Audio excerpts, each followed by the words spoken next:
Could another playoff blowout be loading in the Rose Bowl? Doesn't sound right, does it?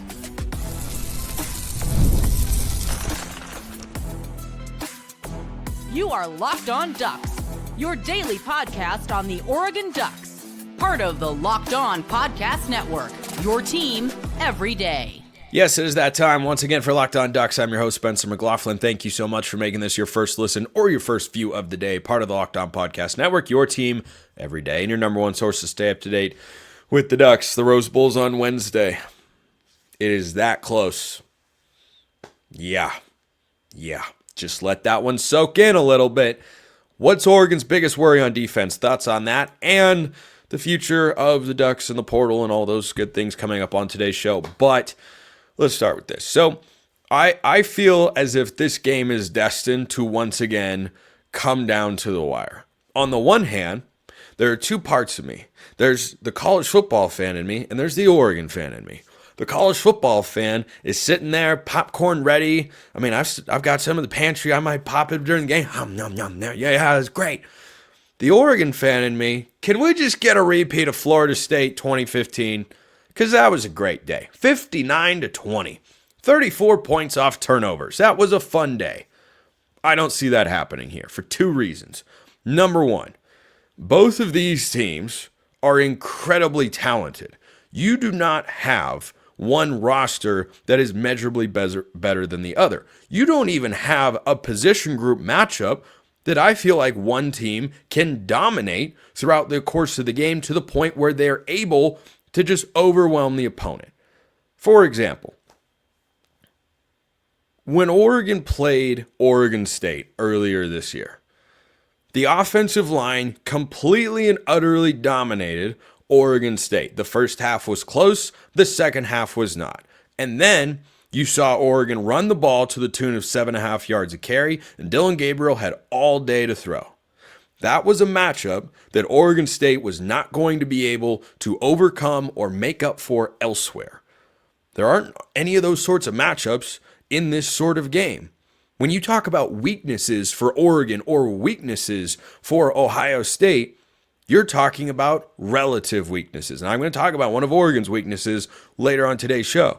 But you're not talking about this unit has been dreadful or this player hasn't been good. You're talking about guys who are expected to perform at a 10 and are maybe only performing at an 8. So if another 9 or an 8 in their matchup in the game comes out, well, maybe there's a bit of an advantage there. But the way that this game played out the first time is how I fully expect this game to play out the second time. And I went back and did some digging. Oregon was actually a 9-point favorite against Florida State in that Rose Bowl in 2015, the 2014 season, of course, in the college football playoff semifinal, which I actually didn't know until I was doing my prep for today's show, and that's a much bigger number than I thought.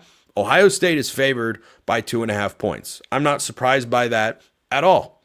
It doesn't surprise me. Number one, Vegas favored Ohio State at Autzen Stadium the first time they played. Number two, Ohio State just walloped Tennessee 42-17, and it didn't even feel like it was that close. It was 21-0 before Tennessee could even figure out what in the heck was going on in Columbus in that game. And the third reason is Ohio State's a really good team. And what I think both of these teams have shown throughout the year is that their ceilings are national championship level. Their floors are losing to a team they shouldn't. Now, Oregon hasn't hit that floor yet. Ohio State did against Michigan. But everything about this matchup tells me these teams are going to play a close game. And the other reason as well is I have had a high level of confidence, after some early struggles, to be sure, in Dillon Gabriel and the Oregon passing attack. They have rewarded that confidence throughout the course of the season. Then you look at Will Howard on the other side, and the way they just played against Tennessee, who I have said for quite a while on Locked On College Football, a defense I believed in, that I do think is good, and Ohio State was just better. When you have quarterbacks and good receivers, that can be a blanket for any other sort of problem that you might be having. Clemson, for instance, top to bottom, I don't think has quite as good of a roster as Texas. But why was Clemson able to hang around? I know they lost by 14 points, but there was a goal line stand, or else that was a one-possession game with about 5 minutes to go. Why were they able to do that? Because Cade Klubnik was just throwing it all over the yard. So one thing I've also been thinking about going into this game is I expect it to be tight. I expect every cliche you can think of in a close game to come to fruition. Something like turnovers, third down, special teams, execution, momentum swing, all of those sorts of things. Tomorrow I'll have a crossover with Jay Stevens of Locked On Buckeyes, and we'll discuss, the specific matchups, what to go back to, adjustments, and all of those things. But at the end of the day, to me, this feels like a heavyweight bout where the team that executes better, maybe the team that starts stronger in the first quarter, Ohio State's feeling good, Oregon's more rested, rest versus rust, all of those things in the first quarter. That's where I get the sense this game is going to be decided. Just a gut feeling. Plus, it's the Rose Bowl. Oregon had that blowout in 2015, but every other Rose Bowl game, Ohio State in the 2009 season, 9-point game. Wisconsin 2020, 1-point game. Wisconsin 2012, 3-point game. Typically, Oregon gets to the Rose Bowl and plays a close game. But the other thing, going back to the Florida State point, which I know Oregon fan, I would love to have the power to just speak that into existence. I would love for there to be no stress at the end of this game, knowing that Oregon's going to win. I think it's going to feel a lot like last time. It'll come down to a play, a stop, a drive, a kick, a something, because that's just where I feel like these two teams are at. Oregon hasn't lost yet. I think that that's an advantage for them mentally, saying, hey, we're the Kings, we're the Big Ten champions. You come and you're trying to knock us off the throne because they're number one at the top of college football right now. Ohio State's out for revenge. Those are, I think, a couple of incredibly motivating elements for both coaching staffs to use in this particular game. So I expect it to be close. I expect it to be tight. I expect it to be fun. And by the way, if you're into tradition, lore, and all those superstitions and whatnot, I'm incredibly superstitious. There have been 2 instances in which the number 1 seed in the college football playoff has played at the Rose Bowl. The number 1 seed is 2-0. Last year, Michigan beat Alabama 27-20 in overtime. 2020, Alabama beat Notre Dame 31-14. Both those teams went on to win the national championship. You make of that whatever you like. You can take that for nothing. You can take that for something. I couldn't care less. I'm just sharing information here for those who care about the wonders and mystique of the college football world. But also remember, Michigan won that game, went on to win the national championship. They were a 4th and 2 failed conversion away from never getting to the title game at all. On that game-tying drive to send the game to overtime, Michigan needed a 4th and 2 conversion. And by the way, special teams, pretty important in that game. I believe both teams missed field goals in that one, or else maybe you never get to overtime. Those are the sorts of things that are going to define this game. I know Oregon would like to win by a comfortable 10 to 20 points. Something tells me it's going to be decided by less than a touchdown. Let me know your thoughts in the YouTube comments, or hit me up on Twitter at @McLaughlin CFB or at Locked On Ducks. The biggest weakness for Oregon's defense is coming up next. First, a reminder, this episode brought to you by Rocket Money. Rocket Money is a personal finance app that helps find and cancel your unwanted subscriptions, monitors your spending, and helps lower your bills so you can grow your savings. Do you have subscriptions that you're paying for that you don't know about?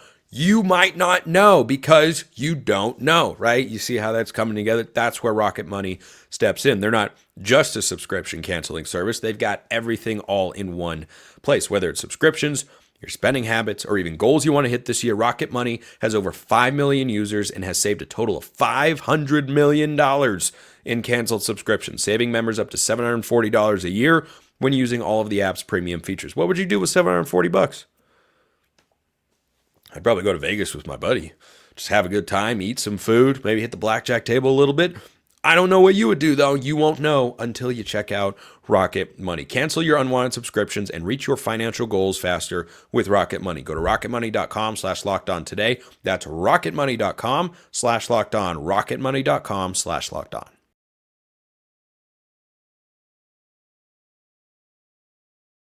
Man, needed that sip badly. Cold and flu season just doesn't let up. Neither do second segment sips.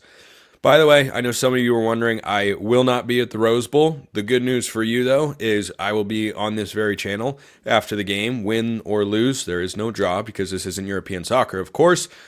I'll be going live pretty quickly after the game, so hopefully it's a joyous occasion. If not, it'll be group therapy for all. Thumbs up. Okay. Let's talk about the area of defense that I'm most concerned about for Oregon. And there were a couple different directions that I could have gone here.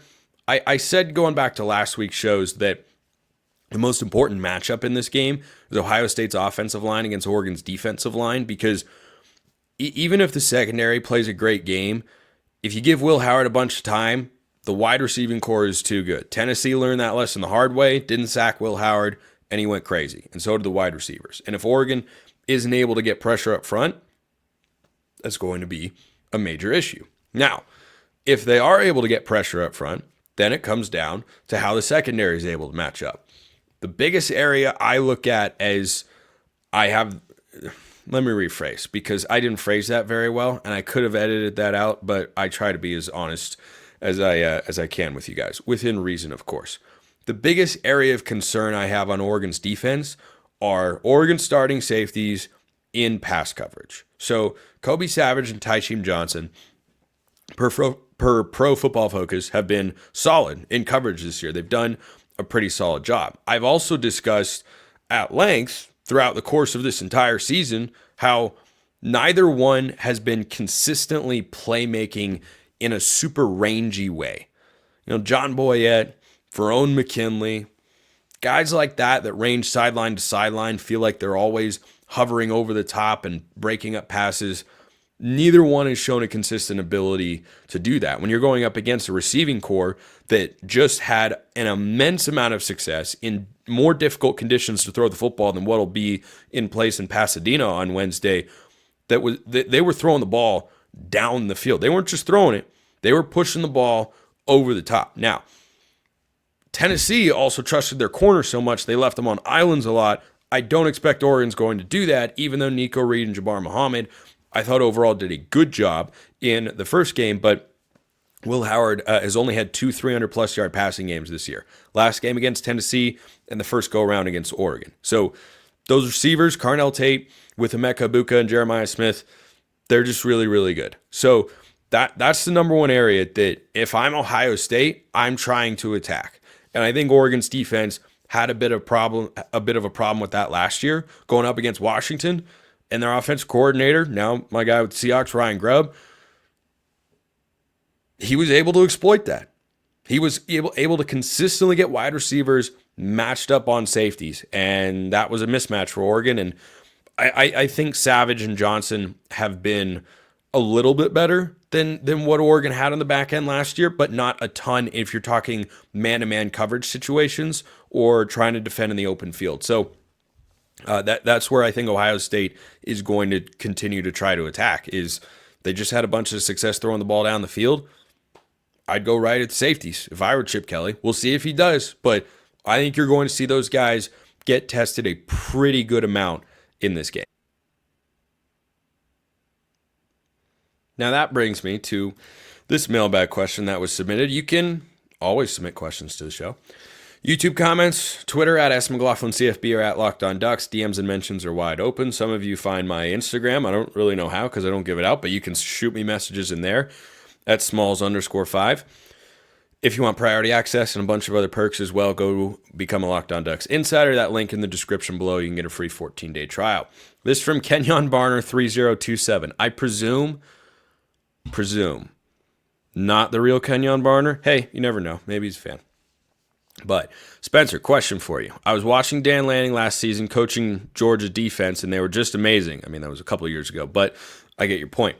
3 years, fast forward, I still haven't seen that reciprocated defense. I know Tosh is running our defense. I don't want to sound down on him, but if we're comparing both the defense, is their major difference. It seems like every time we play big opponents, our defense doesn't live up to its hype. Do you think it's because of scheme, players being undisciplined, etc.? Just want to hear your thoughts on the eye test of this Oregon defense. So, first of all, hard disagree that we haven't seen Dan Lanning implement a Georgia-style defense. I mean, number one, from a base personnel and scheme standpoint, he's brought all the same stuff that he did at Georgia to Oregon. He didn't just leave it there with Kirby Smart and say, I'm going to start something brand new. Like, you do what you know. Secondly, Oregon's defense has gotten better in each of the 2 subsequent seasons after the 2022 campaign.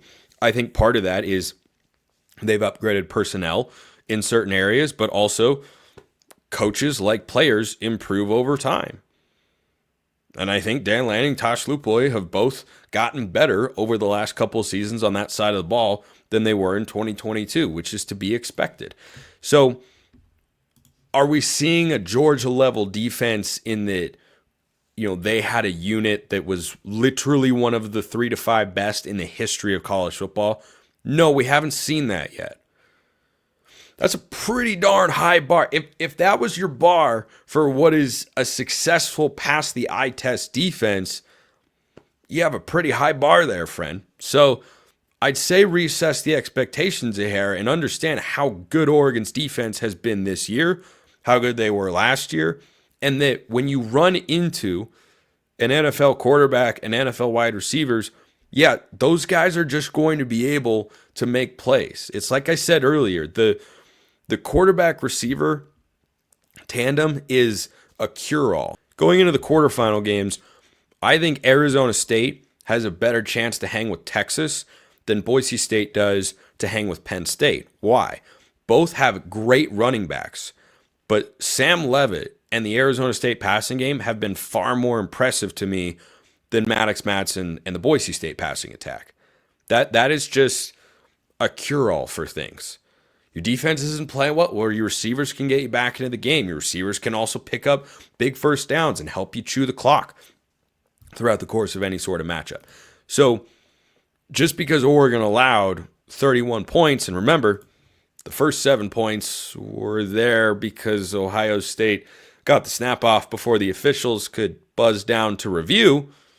Still don't really know what happened there, but when you play other great teams like this Ohio State roster, you can't expect the same level of production defensively as you can, or even offensively at times, when you're playing everybody else. Oregon beat a top 20 team in Illinois 38-9. 38-9. That's a good Illinois team. You can't do that against this Ohio State team. It's another level. So just because they aren't going to hold the Buckeyes, I don't think to, 10 or 13 points the way that Michigan did, though that was a flawed approach from the Ohio State coaching staff more than anything else. I have not seen an Oregon defense that isn't passing the eye test. I see an Oregon defense that is passing the eye test. And by the way, I've brought this up before, bears repeating here. You mentioned the Georgia teams. Back in 2022, before Georgia blasted TCU in the national championship game, giving up just 7 points, how many did they allow to Ohio State? 41. Not 31, not 21, 41 points. Why? NFL quarterback, NFL receivers. Now, Will Howard's not a high-end NFL quarterback, but boy, that guy looks like he could be the next Chase Daniel, just going to be a backup quarterback somewhere for a really, really long time. But was that Georgia defense not as good as it looked? Was that Georgia defense overhyped? Was that Georgia defense? No, it wasn't. It's just that when it comes down to it, if you have high-level players on both sides of the ball, the offense is going to win more often than not. Not 100% of the time, but whoever has the ball to dictate the terms in a sport has the advantage. Baseball, good pitching beats good hitting. Why? Pitcher dictates the terms. In basketball, good offense beats good defense. Why?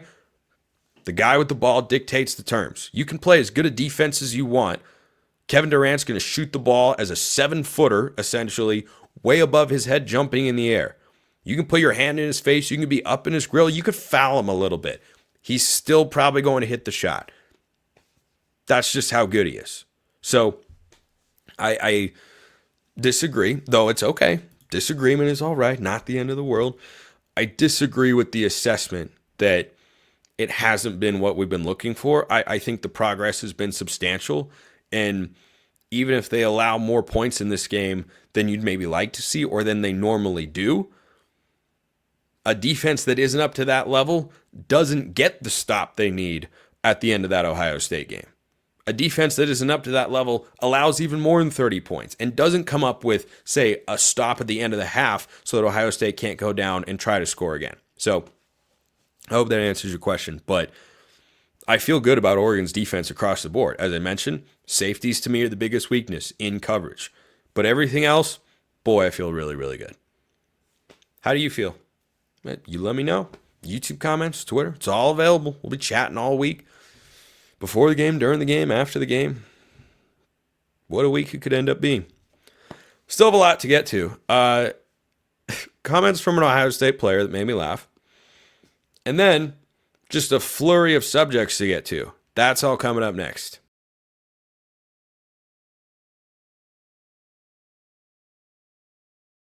So before I get to something that made me laugh, Johntay Cook, one-time Oregon commit. Well, not actually. He was never actually committed to Oregon. But internet sleuthing led many of people to believe it was going to happen. It didn't end up happening. It could have happened. It would have made sense. But Johntay Cook, the former Texas five-star wideout, not committing to Oregon. He's committing to Washington. He has committed to Washington, and he'll be a part of the Huskies receiving corps next year. I am just waiting for the tweets about how Washington was just upping the NIL and outbid Oregon for the former five-star. Or does that only work when the shoe's on the other foot? Oh, yeah. Funny how that works. So a couple of things here. First of all, I absolutely would have taken Johntay Cook as, maybe a not quite as proven Evan Stewart sort of transfer at the wideout spot. The second thing is, speaking of Evan Stewart, what does this mean? If Oregon didn't get him, maybe Washington outbid him. Maybe Washington gave him a better pitch. I mean, there's a ton of talent in that Oregon wide receiver room. Could you guarantee Johntay Cook that he'd see the field in a significant way? You have a better chance of doing that up in Seattle than you do in Eugene next year because of the amount of wide receiver talent that Junior Adams and the staff have recruited over the last couple cycles. So this makes me wonder two things. Again, I don't know the answer to these things, but it makes me wonder about them. Number one, does Johntay Cook, moving on to Washington, remember this is a guy who once changed his Instagram bio pic to him in Oregon gear once entering the transfer portal. Does this mean that Evan Stewart is coming back to make the receiver room even more crowded?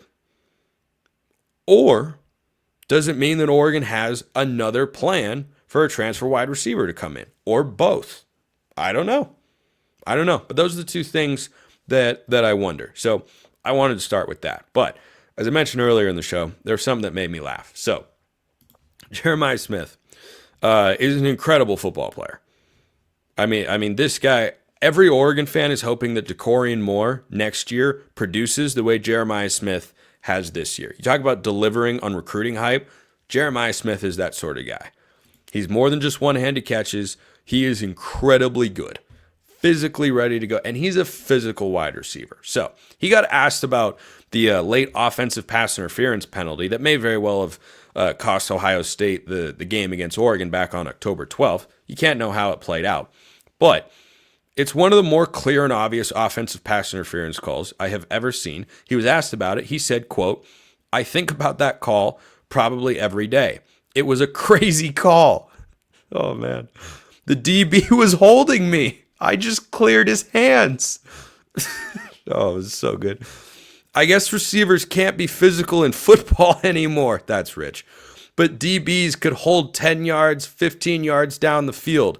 It's behind me, clearly. I know the move here on out when the DB is grabbing me. I guess can't be physical as a receiver in college football anymore. We'll just see how things play out in this game. End quote. Okay. Ohio State fans picking up on this, you throw all the smoke my way that you would like. I will die on this hill, not just because the flag was actually thrown, but because it's one of the most clear and obvious pass interference calls I've ever seen. Number one, Nico Reed does not come up and initiate contact to hold him. Reed is sitting 8 to 9 yards off, squatting on a route around the first down. Smith runs up and just hits the ejector button to launch him in the other direction. He turns his head around and turns his body 180 degrees. This is just a clear and obvious call. Number one. Number two, it's behind me. Seems like it. Now the question was asked to him, to be fair. So he's going to answer it, of course, but you could have said, I'm focused on this game, not thinking about it in the past. But kind of seems like you're thinking about it, at least a little bit out there. Number three, I have increased my media tirade against this over the last couple of months in particular, as I've noticed it more and more in college and in the NFL. The most underthrown flag in all of college football is offensive pass interference. By the way, on Jeremiah Smith's touchdown against Ohio State, 100% missed offensive pass interference earlier in the route. He's on the far side of the field. He ends up on the near side near the pylon to create the separation from Brandon Johnson. He runs up. He just barrels into him, pushes off, and creates separation. I think that defensive players get the short end of the stick in a lot of different ways, and this is one of them. And if you watch the Ohio State-Michigan game, the one touchdown Ohio State scored in that game, Smith again got away with offensive pass interference. So the fact that he didn't in that spot against Oregon, kudos to the officials for having the guts to throw the flag when it was the right call, because I understand and very much appreciate the instinct of an official to say, I don't want to be involved in a big moment, but that's how flagrantly against the rule Smith's actions were.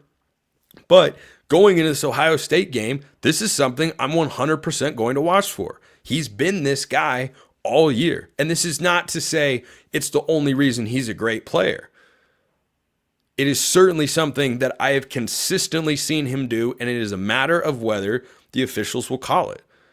But when you run up into a defensive back, you initiate contact, and then you extend your arm to push him in the other direction, that's offensive pass interference. Letter of the law. Letter of the law. So that made me laugh. Just the whole, he's reliving the play in his head, and he goes, it's behind me. Well, okay. All right. And then this whole thing projecting an image of, DBs can just do whatever they want, and offensive players can't. Oh my gosh. Please spare me. Please. Spare me. Miss me with that. It's darn near impossible to be a defensive player now. Can't hit a quarterback high, can't hit a quarterback low. You can't touch receivers.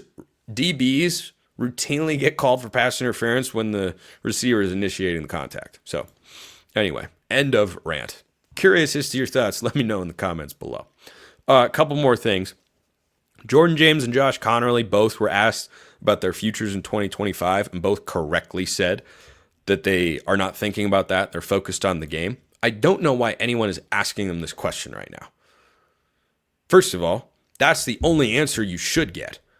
At no point in time going into a potential national championship run, where that is the clear and obvious goal for Oregon here, should you have a player out there saying, yeah, I'm going to the draft after this season, when he doesn't have to.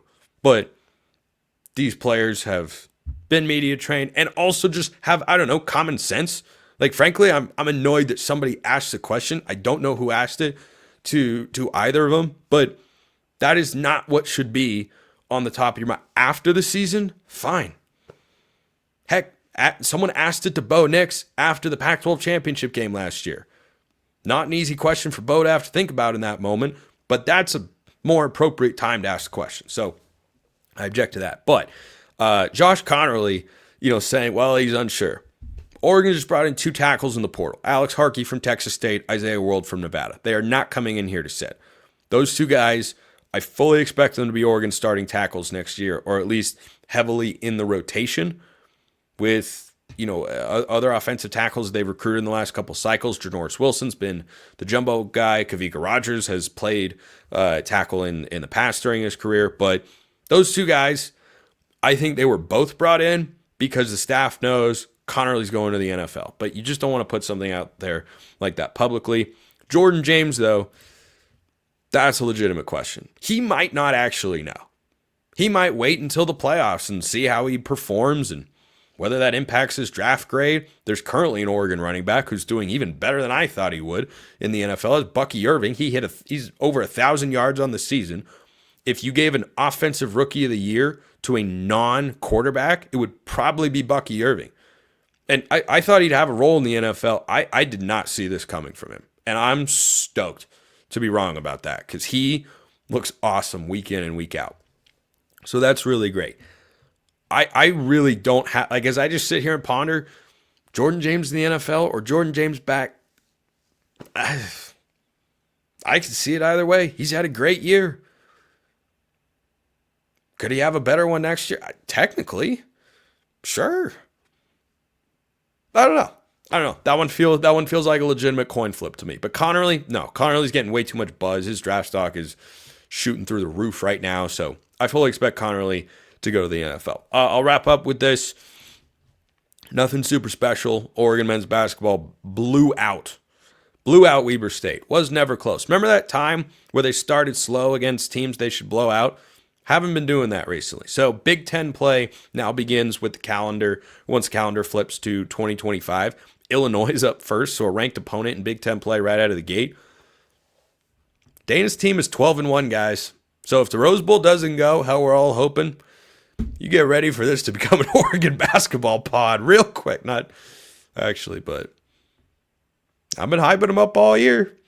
They're 12-1. Their only loss is a banked desperation heave 3 to a top 25 team that just beat number 14 Gonzaga, by the way. So that's UCLA, of course. So everything was good. Guys are hitting shots. Defense looks scary. I mean, everything about it. Everything about it. I'm here for the way Dana's team is playing right now. I am legitimately excited, and I'm kind of stashing that energy and excitement for a rainy day. Hopefully that rainy day is January 22nd when we're in post-football morning, but got to get through the Buckeyes first. Appreciate everyone listening. I will see you next time. Have a wonderful rest of your day, and go Ducks.